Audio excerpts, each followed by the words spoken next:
2018年第10條題目係有關於演化論嘅題目，就問啦，就我哋對演化嘅認識方面呢，拉馬克同埋達爾文呢都有住重大嘅貢獻嘅，而佢哋對於長頸鹿進化出長頸嘅特徵呢，都提出咗唔同嘅解釋嘅。咁啊，下面呢兩幅圖咧就講翻啦，拉馬克主義啦，同埋達爾文主義嘅。先睇下拉馬克講乜嘢咯。原來當初嘅長頸鹿嘅祖先，姑且叫長頸鹿嘅祖先先啦。原來條頸咧唔係而家我哋見到嘅長頸鹿條頸咁長噶，係短頸嘅咋。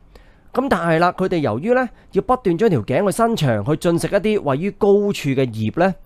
咁啊，經過咗好多代啦，一代接一代又伸長條頸，又伸長條頸嘅話呢，條頸就越生越長啦。咁啊，好多代之後呢，佢哋就演化咗成為一個長頸嘅特徵。而達爾文又點睇呢？原來現今嘅長頸鹿嘅祖先呢，有一啲呢條頸真係零舍長，有一啲呢條頸係零舍短嘅。而具有長頸嘅特徵或者短頸嘅特徵嘅長頸鹿呢，其實都係隨機誕生。而呢啲具有長頸特徵嘅長頸鹿，相較於一啲較為短嘅頸嘅長頸鹿呢，就較為具有競爭嘅優勢，因為容易啲食到樹上面嘅葉，就因而啦可以繁衍多啲嘅後代。而短頸嗰啲呢，就唔好意思啦，食唔到啲葉呢，就俾個大自然淘汰咗。而呢啲具有長頸特徵嘅長頸鹿呢，就可以容易啲繁衍到多一啲嘅下一代啦。咁而家題目咧就問我哋咯，咁我哋咧就提出咗一啲科學家所提出嘅理念嘅。咁我哋咧就要做翻個配對啦。第一個嘅理念咧就係後天獲得嘅性狀咧係可以遺傳俾下一代嘅。第二個理念咧就係經歷咗數代之後咧，生物係會變得更加適應到個環境嘅。成條題目咧其實就係考我哋啦，對於變異嘅理解。究竟變異對於演化有咩嘅重要性呢？而之前我哋都有做過演化嘅題目噶。究竟變異係對於演化嚟講，佢係個因啦，定係個果呢？達爾文主義呢，就係講變異係演化嘅因嚟嘅，因為喺呢個大自然入面，隨機已經有一啲長頸或者短頸嘅鹿噶啦。而拉馬克主義呢，就係想講變異呢係演化嘅結果嚟嘅。因為佢哋經過後天嘅努力，伸長條頸，就令到條頸長咗，所以啦，接住落嚟嘅下一代條頸都會長一啲。咁所以拉馬克主義呢，就係講求一個後天獲得嘅性狀可以遺傳俾下一代。第二個理念就係話經歷數代生物變得更加適應環境呢，其實兩個主義都係提及到嘅。拉馬克主義就講啦，由於佢伸得長條頸啊嘛，發展咗一個新嘅特徵。所以啦，佢就能夠更加適應到個環境嘅轉變。而達爾文主義講嘅就係變異本就已經發生，具有長頸特徵嘅長頸鹿更有能力去適應到個環境，有高啲嘅機會去生存同埋繁衍，而將呢個有優勢嘅特性傳俾下一代。所以佢哋嘅下一代都有呢個有優勢嘅特徵。無論係拉馬克主義定係達爾文主義呢，都係可以反映得到經歷數代之後，生物係變得更加適應環境嘅。去到 Part B 咧，就問我哋啦，根據現今對演化嘅認識，詳細說明一下達爾文對於長頸鹿進化出長頸特徵嘅見解啦。咁呢個題目咧，其實就係考緊我哋對於演化嘅定義嘅理解啦。演化記緊啦，佢係一個過程，佢唔係一個結果，佢係講緊一款已有嘅物種演化成新嘅物種嘅一個過程，而呢個過程係需要好長嘅時間嘅。第二個要考我哋嘅概念就係演化嘅機制。今次我講個故事俾大家聽，令到大家容易啲入腦先。咁當初達爾文咧就係觀察呢個大自然啦，佢就發現啦，其實啲生物咧，其實有得繁衍下一代，佢哋就會選擇去繁衍噶啦。咁即係話照計咧，後代嘅數量係應該不斷咁上升嘅。但係達爾文又發現啦，唔係數量咧，其實唔會話變化得好緊要，唔會不斷咁上升嘅。繼續觀察個大自然咧，就作出一個歸納啦。原來生物與生物之間呢，佢哋係會掙扎求存，為生存而鬥爭嘅。咁所以啦，唔同嘅個體呢，佢哋係需要去爭奪相當有限嘅資源，例如食物啦、配偶啦，或者住嘅地方啦。既然佢哋要掙扎，佢哋要鬥爭，而佢又發現生物嘅數量的確唔會無止境咁增加。咁即係話有人贏就有人輸啦，係咪？咁點解有人贏會有人輸啊？就係因為生物之間佢哋係有變異嘅。大家都係長頸鹿，但係我條頸係長過你嘅。大家都係豹，但係我跑得快過你嘅。大家都係兔仔，我又跑得快過你嘅。咁你諗下啦，作為長頸鹿嘅例子，我條頸長啲，我比起一啲短頸嘅長頸鹿，我有大啲嘅機會去食到樹上面嘅葉。我係一隻跑得快嘅豹，我會比起一啲跑得慢嘅豹能夠捉得多啲嘅嘢食。我係一隻跑得快嘅兔仔，我會比起一隻跑得慢嘅兔仔有高一啲嘅生存機會，因為我冇咁容易俾隻豹去捉得到你。如果到第五呢，就係適者生存，亦即係自然選擇啦。選擇一啲有優勢嘅特徵嘅生物，佢哋先有大啲嘅機會生存同埋繁衍。繁衍就係講緊第六步，龍生龍，鳳生鳳，係因為嗰隻有優勢嘅生物能夠生存下去，佢就能夠將佢呢個有優勢嘅特徵傳俾下一代。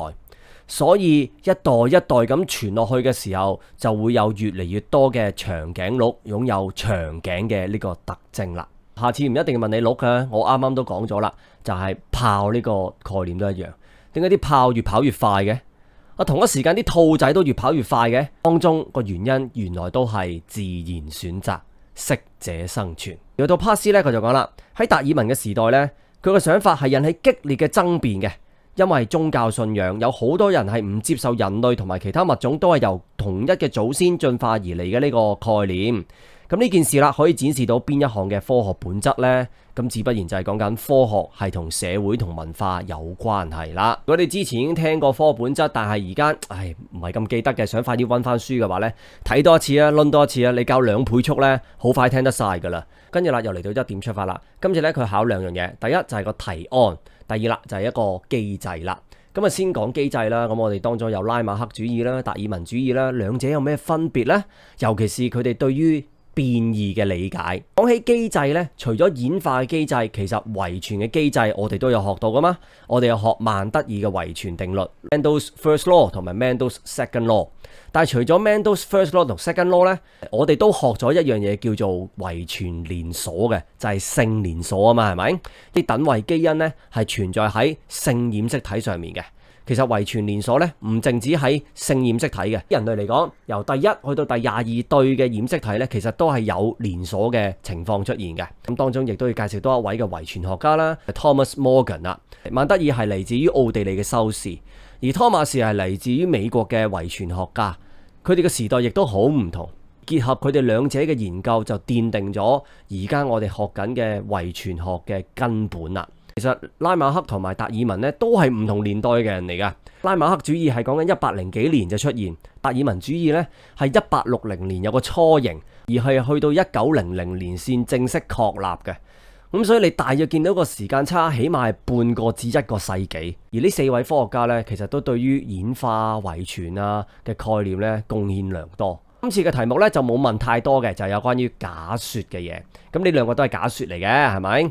咁啊當中啦，我哋要驗證一個假說，就係要做翻科學嘅探究啦。咁當中啦，我哋尋找化石嘅記錄啦，或者研究下佢哋嘅 DNA 啊、遺傳物質啊、蛋白質啊，就建構咗系統發生學或者親緣關係學啦。又或者我哋用演化樹去理解翻唔同生物嘅演化關係啦。而結合晒所有嘢呢，不得不提嘅就係科學本質啦。我學習咗生物科呢個科目咁多年啦，教又教咗咁多年啦，我要回歸翻我自己個根本呢，我最中意嘅呢，其實係演化論呢個課題啊。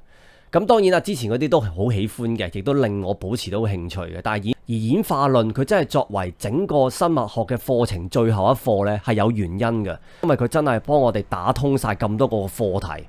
而演化論其實正正就係一個體現到科學本質嘅一個課題啊。你諗下科學知識嘅暫時性同埋可以變更，以前有拉馬克主義，而家有達爾文主義，甚至乎而家有新嘅達爾文主義。達爾文主義無論係過去定係現在，甚或乎將來，我可見嘅都係佢有機會同宗教、社會、文化有衝突嘅。科學同社會同文化都係有關係嘅。科學係一個不斷發問嘅過程嚟嘅，就正如我哋係不斷追溯緊人類嘅起源，甚至乎生命嘅起源。究竟人嘅起源係夏娃定係亞當定係神呢？進行科學探究係需要創意同幻想力嘅。喺曼德爾嘅年代，根本對於染色體啊、DNA 啊根本冇概念嘅。但係去到托馬士梅根嘅年代，佢哋就發現到染色體呢一樣嘢啦。隨住時代而進步，影響科學發展嘅。你諗下，如果我哋冇發展到基因嘅排序嘅話呢，我哋係唔會有系統發生學或者親緣關係學嘅。你點去研究個鹼基序列，或者我哋研究個蛋白質入面嘅氨基酸序列啊，係咪？科學知識係建基於同埋衍生於對自然世界嘅觀察嘅。當初達爾文佢花咗好長嘅時間去觀察唔同雀鳥嘅喙部嘅分別啊。有啲雀鳥嘅喙部攞嚟食蟲嘅，有啲喙部攞嚟食果實嘅，有啲喙部咧係攞嚟捕捉獵物嘅。去到最後尾就係懷疑論促成科學進步，拉馬克主義出現先噶嘛。你信咗拉馬克主義，咁達爾文你講乜嘢都冇用啦，係咪？但我哋發現啦，係咪真噶？啱唔啱嘅先 check 下啦，好冇？做下科學探究啦，好冇？我覺得演化論咁正，一來佢貫穿咗整個生物科課程嘅概念。二來佢係一個真正能夠體現到科學本質嘅一個課題。咁啊呢段片咧，大家就 download 翻有關於演化論機制嘅筆記啦。咁整個演化機制嘅7大步驟啦，整理咗一次俾大家去溫書之用嘅。201 Question 10 is about evolution. Both Lamarck and Darwin contribute greatly to the understanding of evolution. They proposed a different explanation for the evolution of long-neck in giraffe. Let's take a look at the Lamarckism and the Darwinism. Firstly, we talk about Lamarck's idea about evolution. He thinks that the origin or the ancestor of the modern giraffe, they do not have the long neck, they have the short neck. And then the long neck evolved as the generation of the giraffe stretching their neck to feed on the leaves at higher level above the ground. So that means they have an acquired characteristic to be longer leg, and then to feed on the leaves. And for the Darwin's idea, thinks that at the very beginning, the ancestor of the giraffe, some of them are long neck, some of them are short neck.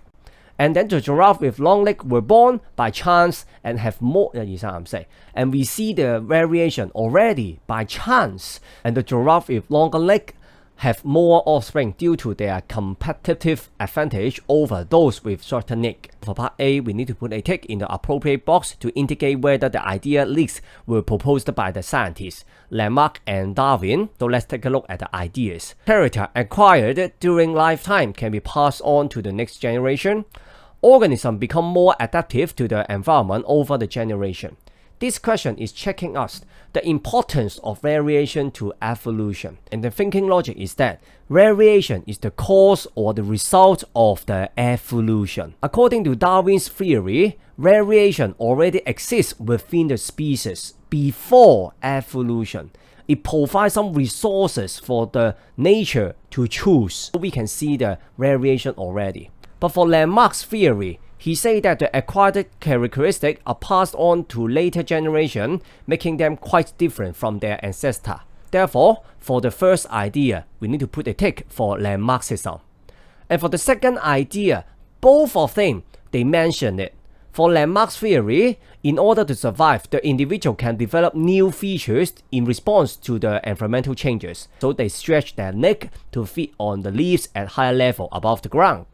And for the Darwin's theory, variation already exists. The environment will select those individuals with favorable characteristics to eliminate the others. Therefore, the individual with favorable characteristics have high chance of survival and reproduction.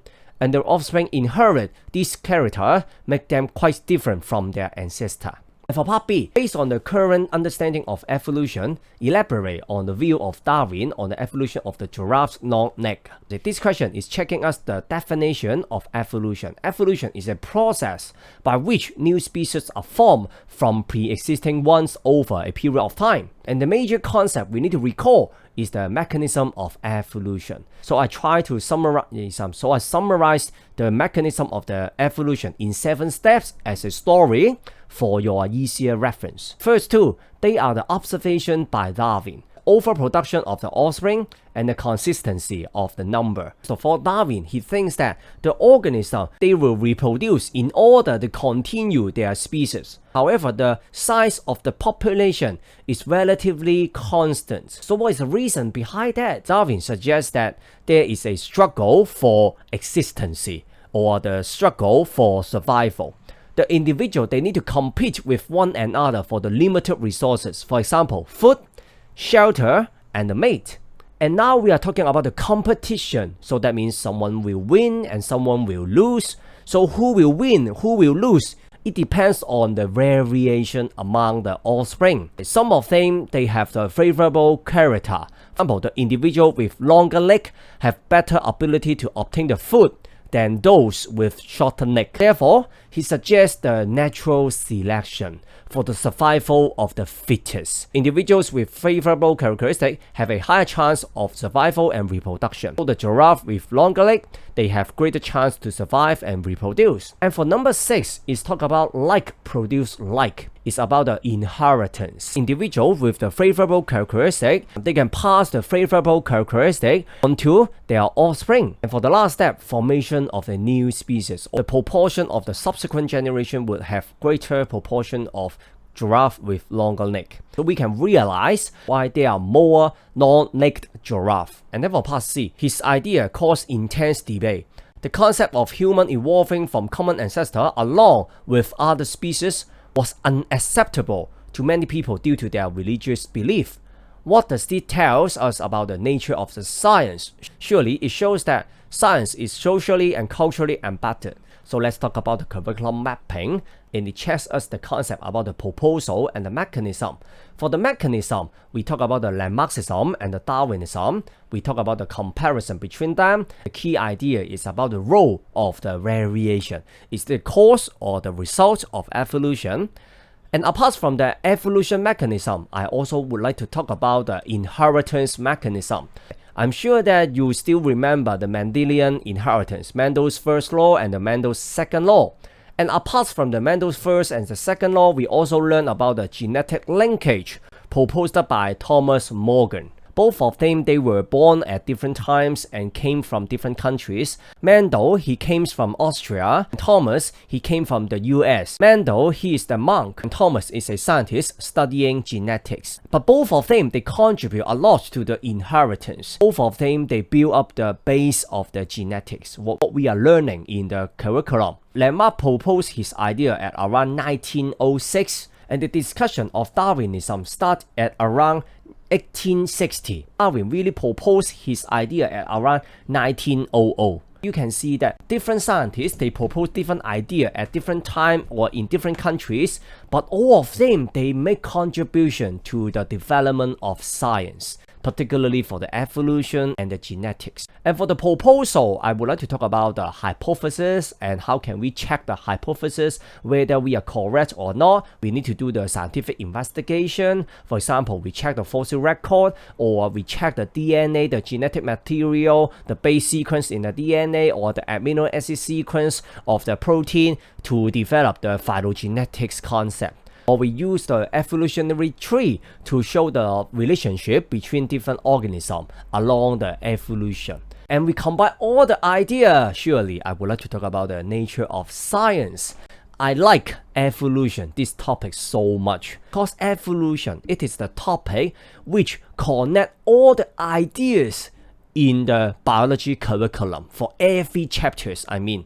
Meanwhile, evolution also demonstrates all aspects of the nature of science to us. For part B, we know that science is socially and culturally embedded, and the scientific knowledge is tentative and subject to change. We can see that we have Lamarckism before, and now we have Darwinism or Neo-Darwinism. And science is the process of ongoing inquiries. How can you know that we have the common ancestor? We keep asking that the origin of the life, Adam, Eve, or the God.